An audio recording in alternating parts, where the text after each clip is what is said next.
Hi guys, this is Dipti and welcome to my channel and welcome to today's video. Today's video is a meal prep video. This meal plan is for week of January 18.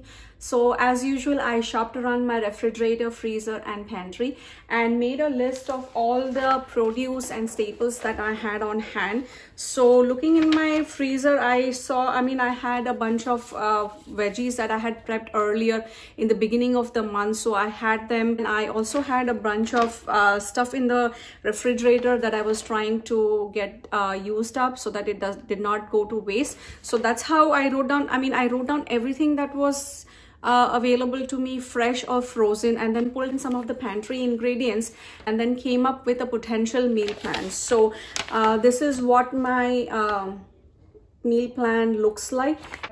These are the potential meals, and this week is a little bit easy prepping produce because most of the work I had done upfront in the beginning of January when I brought those produce home from Indian grocery store or from Costco. So I'm reaping the benefits of the work that I did 2 weeks earlier, in this week and hopefully in the next week as well.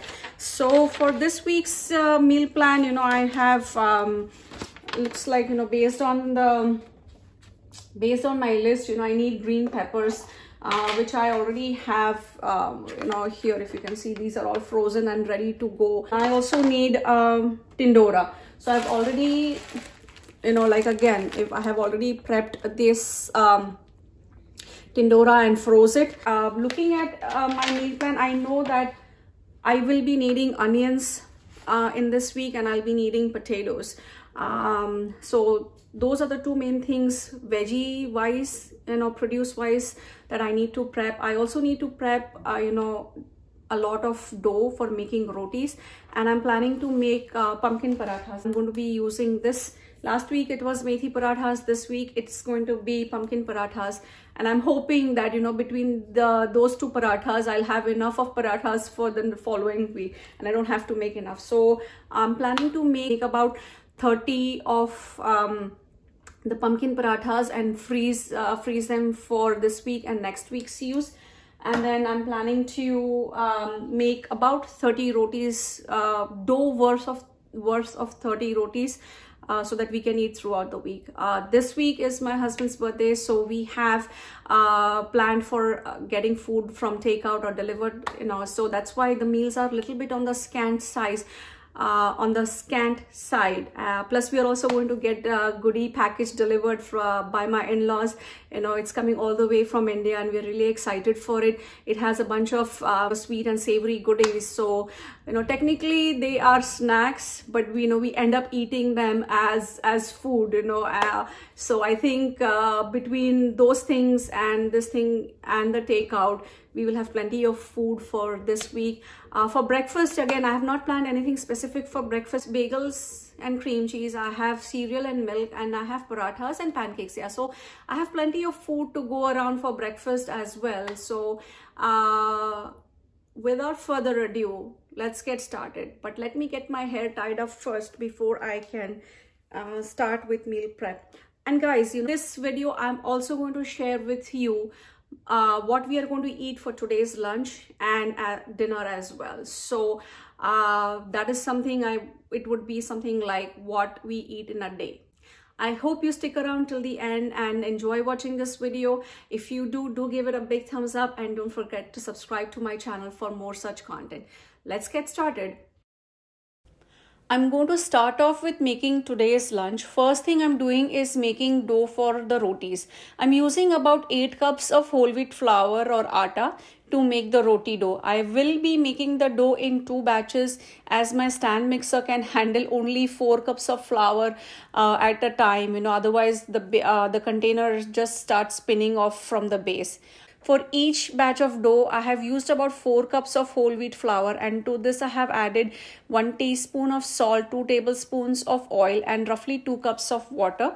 I'm using the dough hook attachment for kneading the dough, and I have set the mixing speed between 2 and 4 setting on my stand mixer. So what I'm doing is mixing the two dough batches to make one large batch to a nice smooth dough. Anyways, I'm taking out about 8 rotis worth of dough for today's lunch, and oiling the remaining dough so that I can use it for later use. I'm going to refrigerate it and use as and when needed. These 8 pieces of dough, I'm going to roll them into a smooth ball and let them rest for about 15 to 20 minutes before I make them into rotis. I get about 30 to 32 rotis from about 8 cups of whole wheat flour. So while the dough is kneading, I'm going to prep the onions. Some of these onions I will use for making today's lunch, and some I will refrigerate for later use. I am finally chopping the onions that I had set aside along with a few green chilies, and I will be using these for making the dal makhani. On the stove I have a shallow pan heating up in which I'll be preparing the green peppers besan bhaji. So I'm seasoning oil with mustard and cumin seeds, to which I'm adding frozen green peppers. I don't thaw out the peppers. I just take them out from the freezer just before using it and prepare it. So I've added all the other spices to it, and after giving everything a thorough mix, I'm going to let it cook uncovered. Going back to making the dal makhani, I'm letting the oil heat up, and I have seasoned it a little bit with cumin seeds, and once they start sputtering, I'm adding onion and green chilies that I had chopped earlier, and letting the onions sweat out. Once that is done, I'm adding tomato paste and a bunch of different spices like ginger paste, garlic paste, turmeric powder, red chili powder, cumin, coriander powder, and giving everything a thorough mix. This is going to form the basis of our dal makhani. So after giving it a thorough mix, I'm going to cover it and let it cook around for good 2 to 3 minutes. Going back to bhaji, I'm adding a teaspoon of garlic paste followed by a sprinkling of about 1/3 cups of besan or chickpea flour, and after giving everything a thorough mix, I'm going to cover it and let it cook for a few more minutes, maybe about 4 to 5 minutes. There is a lot of back and forth going on between making the dal and bhaji. Anyways, a couple weeks ago I had pressure cooked 3 portions of black lentils or urad dal. Today I'm using one of the 2 frozen portions for making this dal makhani. Looks like bhaji is almost done. It's a little bit wet for my liking, but it's cooked through. Moving back to dal makhani, it looks like it's coming along well as well. Now it's time to start making the roti. Oh my god, this dough has kneaded so well. The 20 minutes rest time that I had given has made it perfect to roll it out. So I'm going back and forth once again between rolling the rotis and roasting them on the griddle. Once they come out of the griddle, and I'm quickly pressing them between my hands to remove any hot air in the roti. Otherwise, moisture is going to condense on the roti, and there's a good chance that it can turn soggy. And I don't want to do that because I'm going to be stacking the rotis as I prepare them, and there is a good chance that if I don't remove the moisture, it's going to condense and make the rotis a bit soggy. Anyways, look how soft the rotis are turning out. They are so soft. Oh my god, lovely. Time to prepare jeera rice. This pan has about 2 cups of water heating up, to which I am adding this soaked, washed, rinsed rice. And as the rice is cooking, starchy water is forming in the center of the pan, which I am taking it out. I am rinsing it under cold tap water and letting it drain in the strainer. I'm tempering cumin seeds in 2 tablespoons of ghee and adding it to rice. Jeera rice is now ready. Lunch is ready and kids have started, but I need to do one more thing, which is to get the potatoes pressure cooking. That way, by the time I'm done eating, they would have pressure cooked and I can move ahead with the next steps. There's that taken care of, and now I can enjoy my jeera rice and dal makhani. Potatoes have cooked and I'm waiting for the pressure to release naturally. In this time, I'm going to prepare the flour for my multigrain crepes, for which I am pan roasting brown rice, rolled oats and quinoa. Ideally, each grain type should be roasted separately, as each grain has unique sensitivity to heat. but for some reason I had the grains mixed together, so that's what I'm starting with. The grains are turning fragrant, which tells me that roasting is almost done. I'm going to set them aside and let the residual heat finish up the roasting. Now that the grains have completely cooled down, I'm going to grind them in to get the flour and then transfer the flour in this jar. My son is helping me with the peeling and mashing of the cooked potatoes, and I am preparing spicy minty water or pani for pani puri. I forgot to record this portion, but all I did was add 2 tablespoons of dried crushed mint leaves and pani puri masala to about 4 cups of water, mixed thoroughly and refrigerated that water. So now that the potatoes are mashed, all I'm going to do is season it with salt and chopped cilantro, mix thoroughly and keep it aside for our use for pani puri prep. There is about an hour before we can eat dinner, so I'm going to go ahead and prep the remaining cooked potatoes and make potato bhaji, which we will eat for tomorrow's lunch or dinner. I'm not sure when, but sometimes tomorrow. I had not planned on making the bhaji today, but since I have time on hand and I am in the flow of prepping, I'm going to go ahead and make it. One less thing to do tomorrow. To prepare the bhaji, I have oil heating in a pan on medium-high heat, to which I'm adding mustard seeds. And now that the mustard seeds have tempered, I'm adding cumin seeds, asafoetida, curry leaves, chopped green chilies and cilantro, turmeric, potatoes and salt. I'm mixing and mashing thoroughly and cooking till everything comes together, so I can transfer it to containers and let it cool before refrigerating them.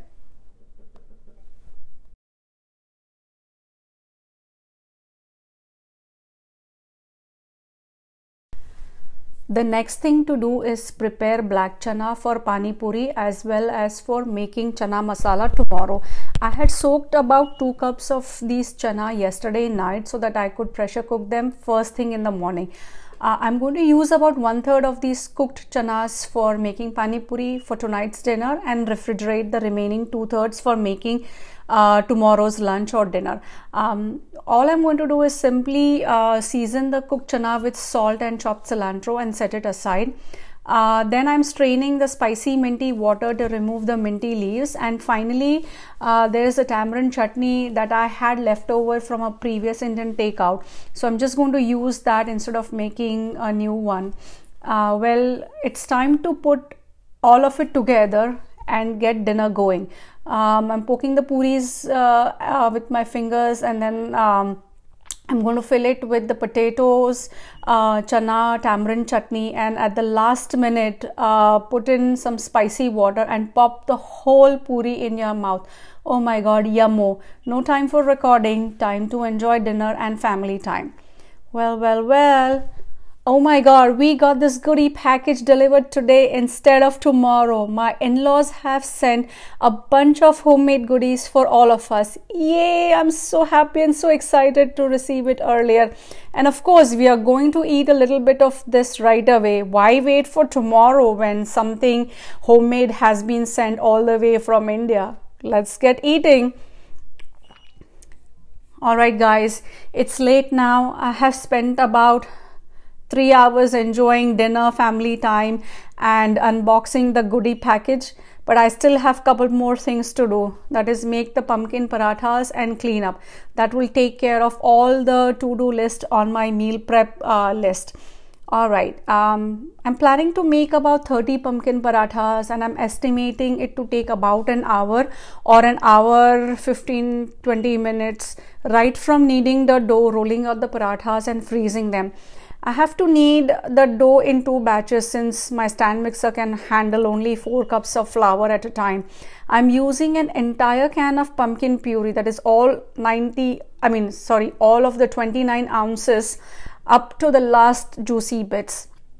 With the canned puree, there is enough moisture so that there is no need to add additional water to form the dough. I don't have a set recipe for making the pumpkin parathas. I just go with what feels good at the time. I'm adding finely chopped green chilies cilantro, crushed fenugreek leaves, salt, turmeric, red chili powder, oil, and mixing it to form a dough. Then I'm combining the two batches of the dough, kneading it to form one big batch, and then splitting it as evenly as possible to get about 32 dough pieces. Oh my god, the color of this dough is such a brilliant orange yellow. I love it. It's so beautiful. Anyways, I'm rolling each piece to smoothen it out, and then I'm using a rolling pin and some flour in between to make the parathas. I'm stacking the parathas as I'm preparing them, and placing parchment sheet or a cereal bag sheet in between each of the parathas. I can't believe I'm almost through all the items of my meal prep list. I think it took me about an hour and a half for making the parathas from start to finish. Hey, I got it done. I feel awesome. And I have checked off all the tasks on my meal prep list. Yay!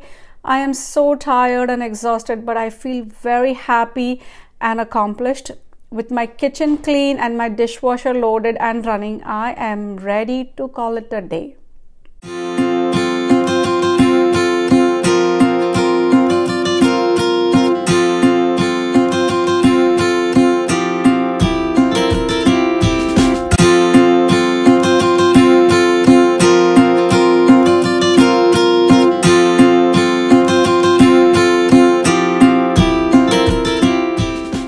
Thank you for sticking around and watching this video.